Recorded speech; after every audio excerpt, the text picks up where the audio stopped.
The first one that we're going to focus on is a physical habit that can make us happier. Now, I don't want to bore you with how your physical habits can make a huge difference when it comes to your happiness. I think you probably all know that. I am prepared today. I could talk about water, nutrition, neurotransmitters, exercise, and talk about some of the research behind those. But our goal actually for today is for us to make this one choice, which is to add in a 10-minute walk. Okay, so this 10-minute walk that I am going to suggest has some real significant research behind it. And I'd like you to have the why behind this might make such a big difference in your life. Now, I know you guys took a 15-minute walk with it yesterday, and so that was like a wonderful actual launch for this idea. When you take a 10-minute walk, it actually improves your brain function. So it doesn't just refresh your mind, it actually helps your brain to have bilateral stimulation so that both sides of your brain are really communicating well. That means that it's not just moving the energy and firing more, you're more likely to come up with more creative ideas and have a lot more problem solving capabilities. Taking a 10-minute walk every day also has been shown to create better sleep, a better quality sleep, and to help you to fall asleep more quickly. As a matter of fact, those who did vigorous exercise or lifted weights, people that took a 10-minute walk versus those who did vigorous exercise or lifted weights, got the same benefits when it came to getting better sleep and also being less stressed.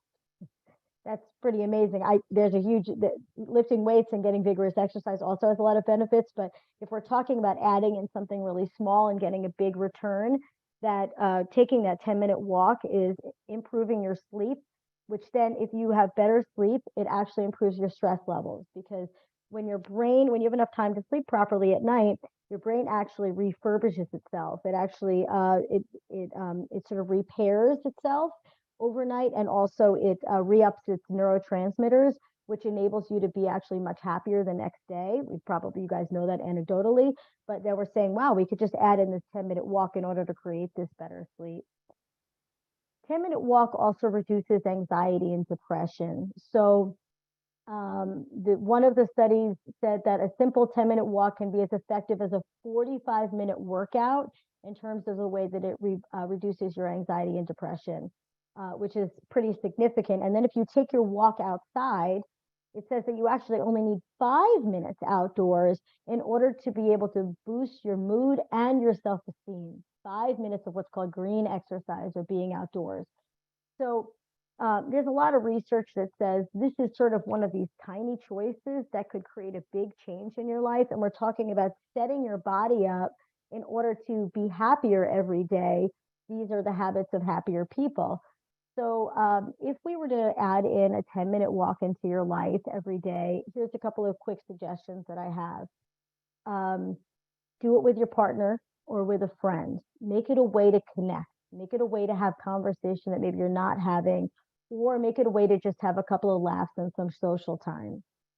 Do it with your family. Make it a family ritual at night after dinner or on the weekend, so that you're giving your children the opportunity to also learn how to raise their happiness set point.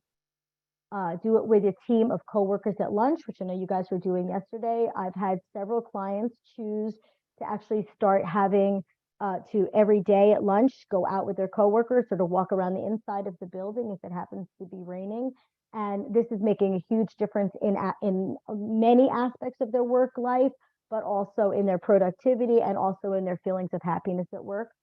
And then there's one other suggestion that I don't know if Zebra would like, which is that some people have chosen to attend meetings this way. So if you're just a participant and you're not presenting, that you could be listening to the meeting while going outside and taking a walk.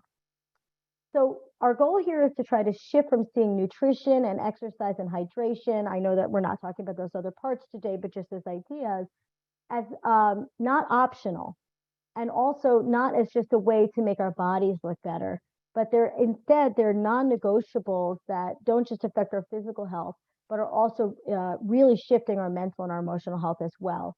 And that those ideas can be simple. These interventions can be 10 minutes long, but could make a huge difference.